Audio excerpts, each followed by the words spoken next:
కీర్తన 121:3 ఫాస్ట్గా. కీర్తన 121:3.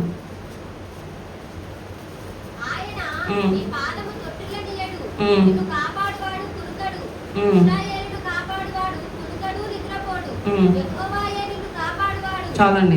దేవుడు నీ పాదమును కూడా పక్కన పడినవాడు. అంటే ఏ తప్పులో నువ్వు పడకుండా, ఏ పాపంలో నువ్వు పడకుండా ఆయనే నిన్ను కాపాడతాడంట. తొట్టిల్లనివ్వడు, పడిపోనివ్వడు.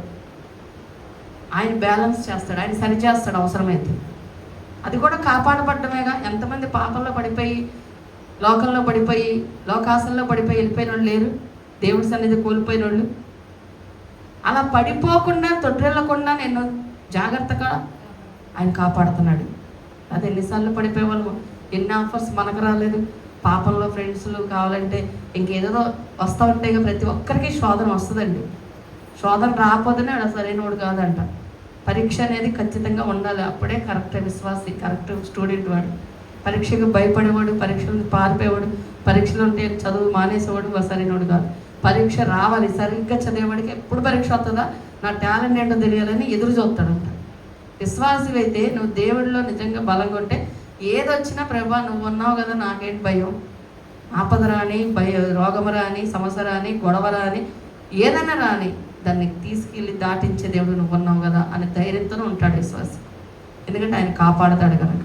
ఇక్కడ అంటున్నాడు తొట్టిల్లనియడు. రెండవది నిన్ను కాపాడువాడు కునుకడు నిద్ర. మన దేవుడు ఎవరండి చెప్పాలి?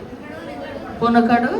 మనమైనా కునుకుతాం కానీ ఆయన మాత్రం నువ్వు కునికి పడుకున్నా ఆయన ఏం కునుకడు.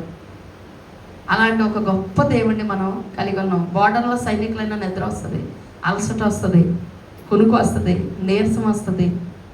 కానీ మనల్ని కాపాడే ఒక కాపరి ఉన్నాడు చూసారా? మనల్ని కాపాడే ఆ యొక్క జవాన్ అన్నాడే, ఆయనకు నిద్ర రాదు, కునకడు. ఆయన అంత అలర్ట్గా ఉండే దేవుడు, అంత అలర్ట్గా ఉండే కాపరిని మనం కలిగి ఉన్నాం. ఎంత ధైర్యంగా ఉండాలి. ఎందుకు భయపడుతున్నారు? సమస్యలను బట్టి, రోగాలను బట్టి, శత్రువులను బట్టి. వాళ్ళు మమ్మల్ని బతకరు, వీళ్ళు మమ్మల్ని ఏదైనా చేస్తారు, మేము గెలవలేము అని భయపడద్దు. నీ పక్షంగా ఉన్నవాడు ఎవరో లోకాన్నే జయించిన జయశీలు కదా. నువ్వెందుకు భయపడుతున్నావు? దేవుడు నీ కాపుదలుగా ఉన్నప్పుడు. ఆయన ఎంత గొప్ప కాపరండి, ప్రాణమ్మ పెట్టేంత గొప్ప కాపరి కదా. అలాంటి ఒక కాపరిని కలుగున్న మనం ధైర్యం కలిగి ఉండాలి. హల్లెలూయా. ఇంటి చుట్టూ సీసీ కెమెరాలు పెట్టుకొని ధైర్యం కలిగి ఉండడం కాదు. ఇంటి చుట్టూ ఒక పెద్ద పెద్ద 4 కుక్కలను పెట్టుకొని ధైర్యం కలిగి ఉండడం కాదు. అవి అయ్యుంటేనే చాలా ధైర్యం వచ్చేసిద్ది మనకి. కానీ అసలు ఆయన సర్వశక్తిమంతుడు మనకు కాపుదలుగా ఉన్నాడే, ఆయన కాపాడుతున్నాడు, ఆయన నీడలో ఉన్నామనే ధైర్యం రాదే. అమ్మో మా పిల్లలు బయటికి వెళ్తున్నారు, ఏమైందో, అమ్మో నేను ఎప్పుడు వెళ్తున్నాను అక్కడ ఏమైందో, ఈ భయమే నీకు ఎంతసేపు. నీ వెనకాల ఎవరు వస్తున్నారో నీకు తెలుసా? చదవండి నెక్స్ట్ వచ్చిన ఆ నెక్స్ట్ది. ఇశ్రాయేలును కాపాడువాడు కునుకడు నిద్రపోడు, యెహోవాయే నిన్ను కాపాడువాడు నీ కుడి పక్కను, యెహోవా నీకు నీడగా ఉండదు. ఎవరు వస్తారంట? నీడ, మన నీడగా మనతో ఉండిద్ది. ఆయన నీడలాగా ఉంటాడంట. ఇంకెవరండి మనకి భయం ఎందుకు? ఇంకెవరు మనల్ని ఏం చేసేది? ఒకవేళ చేస్తే మన పొరపాట్ల వల్ల మనం ఆయన కాపుదలను కోల్పోతే తప్ప నిన్ను ఎవరు ఏమి చేయలేరు. నువ్వు జాగ్రత్తగా బతికినంత వరకు, మరి నిజాయితీగా, నీతిగా, వాక్యానుసారంగా జీవించినంత వరకు నిన్ను ఎవ్వడు ఏమి టచ్ కూడా చేయలేడు. ఒకవేళ మనం ఏదైనా రాంగ్ స్టెప్ వేసి ఆయన కృపను కోల్పోతే తప్ప, ఆయన కాపుదలను కోల్పోతే తప్ప ఎవడు ఏం చేయలేడు. నువ్వు జాగ్రత్తగా బతికితే ఆయన నీ కాపుదలుగా నీడలా వస్తాడు. వెనకాల నీ పిల్లల వెనకాల వెళ్తాడు. నీ కుటుంబంలో ఎవరు వెళ్ళినా బయటికి ఆయన వెళ్తాడు. ఎందుకు? మళ్ళీ వాళ్ళు క్షేమంగా ఇంటికి చేరే వరకు ఆయనే నీడలా ఉంటాడు. నువ్వు భయపడద్దు. అయ్యో నా పిల్లల్ని నేను చూసుకోలేకపోతున్నాను సరిగ్గా, అయ్యో నా భర్త బయటికి వెళ్తున్నాడు, ఏమవుద్దు, ఎలా ఉంటారో, నా కుటుంబంలో నేను బయటికి వెళ్తున్నా, నేను పలానా మనుషుల మధ్య వెళ్తున్నా, నేను పలానా మనుషుల మధ్య వర్క్ చేయాల్సి వస్తుంది, వాళ్ళు మంచి వాళ్ళు కాదు, వాళ్ళు మంచి స్వభావం కాదు, దుర్మార్గ స్వభావం అని నువ్వు భయపడద్దు. కాపుదల ఇవ్వు నాయన అని అడుగు. వాళ్ళు కాపాడబడాలంటే, వాళ్ళకి దేవుడు కాపుదల ఉండాలంటే వాళ్ళు జాగ్రత్తగా దేవుని యొక్క నీడలో వాళ్ళు ఉంటే ఆయన మనకు నీడగా ఉంటాడు. దేవుని సన్నిధిలో మనం ఉండాలి, దేవుని వాక్యానుసారం మనం బ్రతకాలి, ఆయన మనకు నీడగా ఉంటాడు. హల్లెలూయా. తర్వాత నెక్స్ట్ వచనం కూడా అది కంటిన్యూ. పగల వెన్న దెబ్బైనను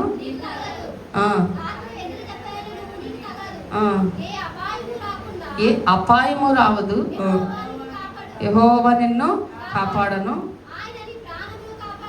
ఆయన నీ ప్రాణమును కూడా కాపాడు. ప్రాణము అంటే మరి ఈ శరీర మరణమే కాదు, ఆత్మలో కూడా నరకానికి పోకుండా మనల్ని ఆయన కాపాడుతాడు.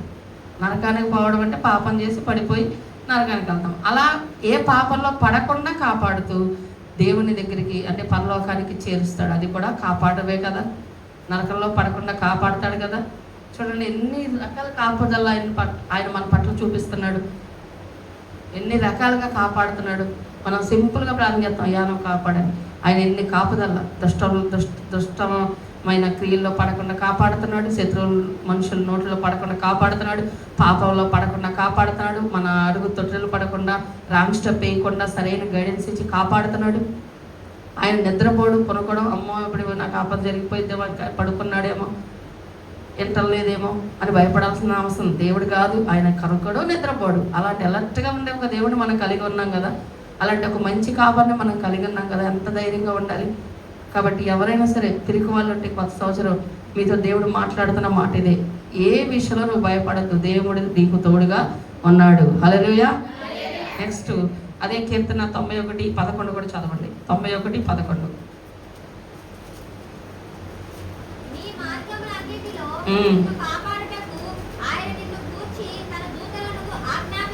చూడండి, మార్గములన్నిట్లో, మన త్రోవలన్నిట్లో, మన ఉద్యోగం అనే మార్గం కావచ్చు, వ్యాపారం కావచ్చు, పని కావచ్చు, కూలి పని కావచ్చు, చదువు కావచ్చు, కాలేజీకి వెళ్ళే మార్గం కావచ్చు, నువ్వు బయటికి వెళ్ళే మార్గం కావచ్చు, ఏదైనా సరే అన్నిట్లో ఆయన దూతలు మనకి ఏం చేస్తాడంట, పంపిస్తాడంట.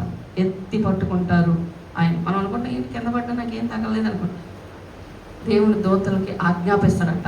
ఆయన స్తుతించే ఆ దూతలు, ఆయనతో ఎప్పుడు కూడా నివసించే ఆ దూతల్ని మనకి సర్వర్స్గా పంపిస్తాడు ఆయన. అంటే మన కింద ఒక సహాయకులుగా చేసేటట్టుగా ఒక దేవ దూతల చేత మనం పరిచయం చేయించుకుంటున్నాం.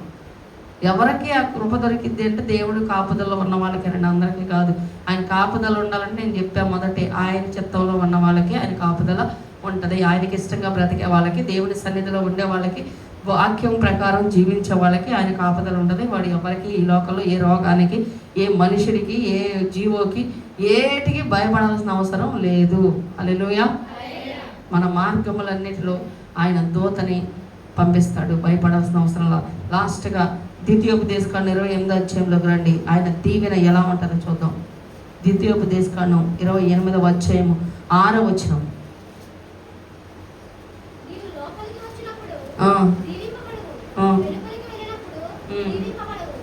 దీవింపబడవా పడుదువా? అమ్మాయి సరిగ్గా చదువు. అందుకే బైబిల్ చదవమనేది 14 చదివితే మనకు కరెక్ట్గా వచ్చింది. చదువు మళ్ళీ. నువ్వు లోపలికి వచ్చినప్పుడు దీవించబడదువు, బయటికి వెళ్ళినప్పుడు దీవించబడదువు.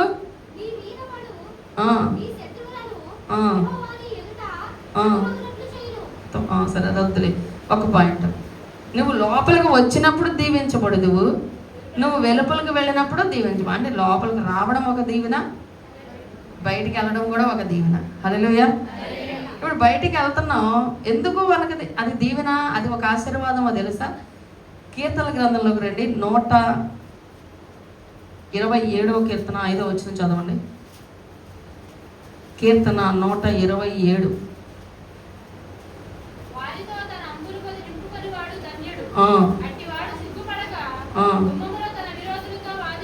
వాదించు. ఇప్పుడు చూద్దాం.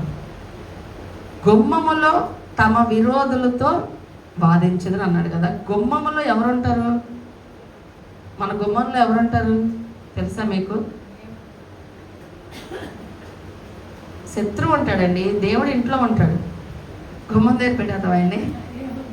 కొంతమంది పెడుతున్నారులే ఆయన. అందుకే ఏమని పాట రాస్తాడుగా భక్తుడు, హృదయం అనేది తలుపు నొద్ద యేసునాదుండు నిలచి సదయుడగుచు తట్టుచూ ఉంటాడంట ఆయన. అయ్యా తలుపు తీయండి అయ్యా, లోపలికి వస్తానయ్యా, మీ జీవితంలోకి వస్తానయ్యా, మీకు రాజుగా ఉంటానయ్యా, మీకు యజమానిగా ఉంటానయ్యా, మీకు తండ్రిగా ఉంటానయ్యా, నాకు అవకాశం ఉంటాయి అంటే లేదు, మా ఇష్టమే నేను ఎవడు చెప్పింది ఎన్నో, నాకు నచ్చిందే చేస్తా, నాకు నచ్చింది తింటా, నాకు నచ్చినట్టు ఊరేగుతా అన్నవాడి జీవితంలోకి ఆయన రాడు. అయ్యా నువ్వు నీ ఇష్టం ఏదైతే అది చేస్తానయ్యా అన్నవాడి జీవితంలోకి ఆయన వస్తాడు. ఆయన రాజుగా ఉంటే ఆయన కాపుదల మనకు ఉంటుంది. గుమ్మంలో ఎప్పుడు ఒకడు ఉంటాడు, పడి ఉంటాడు. ప్రతి ఒక్కరు గుమ్మంలో ఉంటాడండి వాడు. కొంతమందికి ఇంట్లోనే ఉంటాడు. ఏసైనా బయట పెడతారు, ఏమో లోపల పెడతారు. ఇక ఆ ఇంట్లో అన్నీ నాశనం. ఎందుకు చెప్తా, అది కూడా గుమ్మంలో ఉండాలి. ఆడు ఉంటాడని వాక్యం చెప్తుంది. గుమ్మంలో మన శత్రువు ఉంటుంది. మన శత్రువు ఎవరు చెప్పట్లా? సాతాను కదా, అపవాది. వాడు ఏం చేస్తాడంటే మన గుమ్మంలో ఉండి వీళ్ళు ఏదో ఒక తప్పు చేయకపోతారా, ఏదో ఒక పొరపాటు చేయకపోతారా, వీళ్ళు అవకాశం ఇవ్వకపోతారా నన్ను లోపలికి రావడానికి. మన శత్రువులు మనల్ని ఎప్పుడు ఏం చూస్తారు? వీళ్ళు ఏదో ఒక విషయంలో దొరకపోతారా, వీళ్ళని ఆరేద్దాం, ఏదో విషయంలో తప్పు దొరకపోతారా, వీళ్ళని మొత్తం టీవీ నేను ప్రచారాలు చేద్దాం, ఏదో విషయంలో దొరకపోతారా, వీళ్ళని బాగా తిడదాం అని ఎదురు చూస్తారు కదా మన శరీరకంగా శత్రువులు. ఆడి పని కూడా అదే. వీళ్ళు ఏదో ఒక అవకాశం ఇవ్వకపోతారా, నేను ఇంట్లోకి వెళ్ళిపోతాను, నన్ను ఇంట్లో పెట్టి బయట పెట్టారు వీళ్ళు, దేవుడేమో ఇంట్లో ఉన్నాడు, నాకు కూడా అవకాశం వస్తే నేను లోపలికి వెళ్తా అని ఆడెదురు చెప్తాడు. ఎలా ఇస్తాను అవకాశం? ఇప్పుడు అందుకే అన్నాడు, నువ్వు లోపలికి వచ్చినప్పుడు దీవించబడదు, లోపలికి వచ్చేటప్పుడు నీకు దీవెన. ఎలా దీవెన? బయటికి వెళ్తున్నావు. ఇప్పుడు చెప్పిన వాక్యాలన్నీ ఏ పాపంలో పడకుండా, ఏ చూపులు, ఏ అపవిత్రత కలగజేసుకుండా, ఏ తాగుబోతుల విందుల్లో, ఏ భోజనాల్లో, లేకపోతే ఇంకో చోట మీటింగులు, ఇంకో చోట అపవిత్రతను వంటించుకోకుండా నువ్వు లోపలికి తిన్నగా వస్తే వాడు అనుకుంటాడండి తిన్నగానే వచ్చారు, ఇంక నేను ఎక్కడికి వెళ్తా, నాకు ప్లేస్ లేదు, ఎక్కడే పడి చూద్దాం, ఏదో ఒక రోజు వీళ్ళు తిన్నగా లేకుండా ఏదో ఒక యాషం అయిపోతారా, నేను లోపలికి వెళ్ళిపోతానా అని ఆడు అక్కడే వెయిట్ చేస్తాడండి. మీరు అనుకుంటున్నారేమో అపవాది ఎప్పుడు గుమ్మం దగ్గర పొంచి ఉంటాడు, నువ్వు ఎక్కడ దొరుకుతావా అని. అందుకే వాడికి దొరకకుండా జాగ్రత్తగా ఉండాలి. ఏ అపవిత్రమైన ఇప్పుడు బయటికి వెళ్ళి తాగొస్తాడా, లోపల ఉండి తాగుతాడా? ఆ బయటికి వెళ్ళి తెచ్చుకున్నదైనా బయట నుంచి తెచ్చుకోవాలి, ఇంట్లో తయారు చేస్తాడా? అటు బయటికి వెళ్ళి ఆ తెచ్చుకుంటే వాడు అనుకుంటాడు, వచ్చా నాకు ఇచ్చాడు దారి అని వస్తాడంట. అది బయటికి వెళ్ళి గొడవాడి బూతులాడి నానా తిట్లు అందరినీ తిట్టొస్తే ఇచ్చాడు నాకు దారి, వస్తా లోపలికి. ఆడు వస్తే ఏం చేస్తాడు? ఆ ఇంట్లో నాశనం, ఆ ఇంట్లో శాంతి ఉండదు, సమాధానం ఉండదు, సమృద్ధి ఉండదు, దీవెన ఉండదు, కొట్లాట్లు, మనసులో బాధ, వేదన, అశాంతి. వాడు తిన్నాం, ఇంట్లో వాళ్ళు ఎవరినైనా తిన్నవాడు ఐడు తినడు. ఎందుకు అంటే వాడు చేసి వచ్చిన పని. అది ఆడైనా అమ్మాయి అయినా ఎవరైనా వర్తించింది. నువ్వు ఇంట్లోంచి బయటికి ఎంత పవిత్రంగా వెళ్తున్నావు, నువ్వు బయటికి నుంచి లోపలికి కూడా అంత పవిత్రంగా రావడం ఒక దీవెన. ఇది చాలా మందికి తెలియదు. హల్లెలూయా. బయటికి వెళ్ళామండి లోపలికి వస్తాం, ఏంటి బయటికి వెళ్ళి లోపలికి వస్తాం కూడా పెద్ద దీవెన అనుకుంటారు.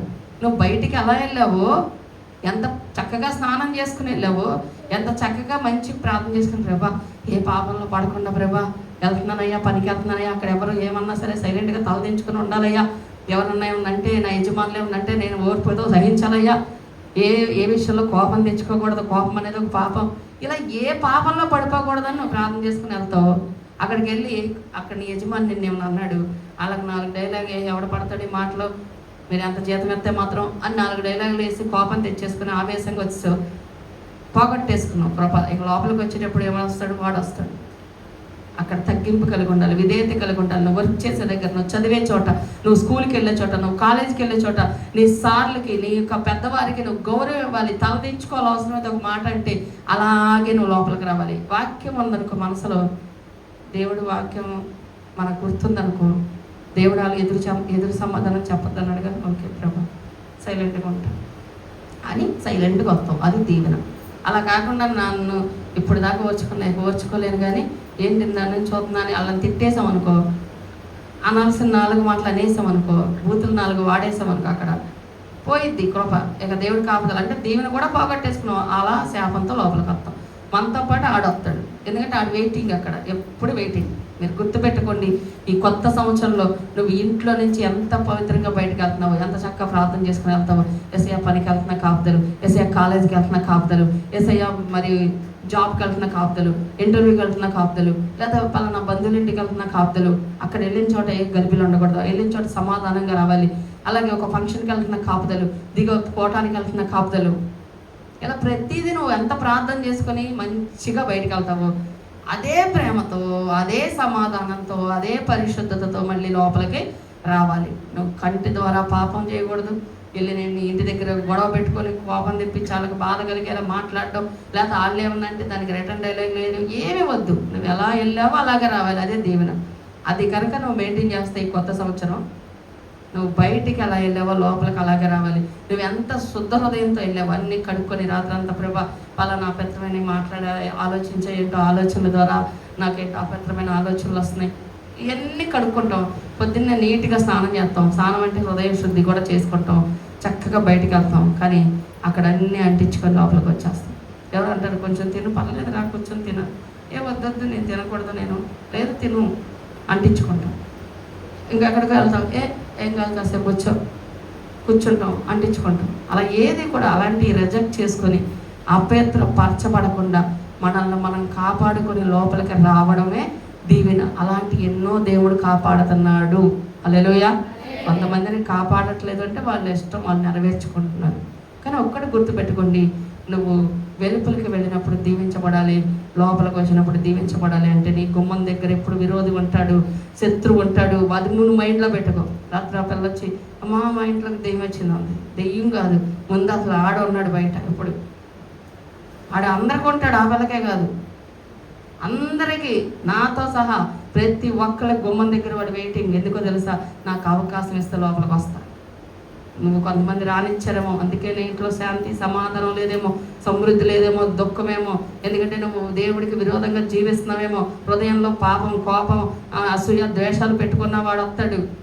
నువ్వు బయటికి వెళ్ళినప్పుడు ఎవరో ఏదన్నా అన్నారనేది మోసుకోరు, ఇంటికి వచ్చి కుమిలి కుమిలి ఏడ్చి నన్ను అంత అవమానించారు, నన్ను ఎంత తిట్టారు. నువ్వు ఎంత పరిశుద్ధంగా వెళ్ళావో అలాగే అది అక్కడే విడిచిపెట్టి. వాళ్ళు ఏమైనా అవమానించారా? వాక్యం గుర్తురా, వాళ్ళ అవమానాన్ని దీవెనగా మారుస్తానన్నాడు కదా దేవుడు. సో ఇది నాకు రాబోయే కాలంలో అవమానం దీవెన అయిందేమో, నాకు ఒక గిఫ్ట్ లాంటిది. ప్రభా స్తోత్రం, వాళ్ళతో ఆ మాట అనిపించావు అనుకొని సంతోషంగా వచ్చాయి లోపలికి. మళ్ళీ ఎన్ని మోసుకొని అలా అన్న మాటలు, వీళ్ళన్న మాటలు, ఏయో మోసుకొని ఇంట్లోకి వచ్చి దాని గురించి ప్రార్థన చేసి ఏడ్ చేసి దాని గురించి కుమిలిపోయి నైట్ అన్నం మానేసి నువ్వు పడుకోవద్దు, అది నీకు పాపమైంది, అపవాదిలో అనుకొస్తాడు. నువ్వేం చేసినా వాడు గుర్తుపెట్టుకో, వాడు బయటే ఉండాలి ఎప్పుడు కూడా. యేసయ్యేమో లోపల ఉండాలి. ఆడు బయటకు నుంచి లోపలికి వచ్చాడంటే ఆల్రెడీ దేవుడు వెళ్ళిపోయి ఉంటాయిగా వస్తాడు. దేవుడు ఉండగా వాడు రాడు. ఎప్పుడైతే నీ హృదయంలో మార్పు వచ్చేసిందో నువ్వు ఆటోమేటిక్గా వాడిని ఆహ్వానించినట్టే. దేవుడు ఉండడు, ఆటోమేటిక్గా వెళ్ళిపోతాడు. ఆయనకి ఏదైతే నచ్చదో అక్కడ ఆయన ఉండడం, నివసించలేడండి. కాబట్టి మన జీవితంలో దేవుడు ఇలా కాపాడుతున్నాడు మనల్ని. ఎంత గొప్ప ఆశీర్వాదాన్ని మనం పొందుకున్నాం. ప్రభా ఇలాగే నేను బ్రతకాలి, భయపడుతూ బ్రతకాలి, నీ వాక్యాన్ని అనుసరించాలి. ఈ కొత్త సంవత్సరం అంతా కూడా నేను ఎక్కడైనా పాపంలో పడిపోకుండా అపవిత్రమైన ఆలోచనల ద్వారా, లేదంటే ఇంకొక ద్వారా, ఇంకో మాటల ద్వారా, చేతల ద్వారా, క్రియ ద్వారా నేను ఎలా పవిత్రంగా బయటికి వెళ్తానో అలా లోపలికి రావాలి. ఆ దీవెన నాకు కావాలి, ఆ కాపుదల నాకు కావాలి. ఏ దుష్కార్యంలో పడిపోకుండా కాపుదల కావాలి. ఏ మనుషులు పళ్ళకి అప్పకుండా, ఇవన్నీ చెప్పడానికి రెఫరెన్స్ చాలా ఉన్నాయండి. దావీదు అంటాడు, మనుషుల పళ్ళకి నన్ను అప్పగించలేదయ్యా, నువ్వు నన్ను కాపాడావంటాడు. అంటే మనుషులు అంటే వాళ్ళ కోపం, వాళ్ళ ఉగ్రత మనల్ని ఆ మాటలతో చంపేస్తారు. అలాంటి మనుషులు ఉన్నారు. వాళ్ళకి అప్పగించకుండా ఆ నోరు మూపించాడు దేవుడు అక్కడ. అందుకే వాళ్ళు నిన్నేం అంటలేదు. వాళ్ళు నిన్నేం అంటలేదని నువ్వు విర్రవీగిపోకూడదు. నన్ను చూస్తే భయపడుతున్నారు అనుకోకు, దేవుడు అక్కడ ఉన్నాడు. ఎందుకంటే నోరు మూసుకున్నారు. ఆయన కనుక పక్క తప్పుకుంటే లేస్తారు, అందరూ లేస్తారు. ఇక విషపు కూరలు చూపిస్తారు నీకు. ఆయన ఎప్పుడు తప్పుకుంటాడో నువ్వు తినగలకపోతే. కాబట్టి ఒక్కటి పాయింట్, మనం జాగ్రత్తగా ఉందాం, దేవునికి భయపడదాం. దేవుని దగ్గర మనం జాగ్రత్తగా బతికితే దేవుడు కాపుదల మనకు ఉంటుంది. అదే గొప్ప ఆశీర్వాదం అండి. కాబట్టి ప్రభా నీ కాపుదల అనే ఆశీర్వాదం నాకు ఈ సంవత్సరం అంతా ఇవ్వు. నీ కాపుదలలో నేను ఉండాలి. నా ప్రయాణాల్లో క్షేమం, నా బిడ్డలకు వెళ్ళేటప్పుడు, బయటకు వస్తున్నప్పుడు, ఇలా ప్రతిదీ చిన్న ప్రార్థన చేసుకుంటే ఎవరికి వాళ్ళు దేవుడు కాపుదల నీకుందా? ఆల్రెడీ దేవుడు నీ ఇంట్లో ఉన్నాడా, బయట ఉన్నాడా? అయా తలుపుది అయ్యా వస్తాను అయ్యే స్థితిలో దేవుడిని కొంచెం మంది ఉంచుతున్నారు. దేవుడు బయట కదా ఉండాల్సింది, లోపల. నువ్వు బయటికి ఎలా వెళ్తావు, లోపలికి అలా రావాలి. నువ్వు బయటికి ఎంత ప్రశాంతంగా వెళ్తావు.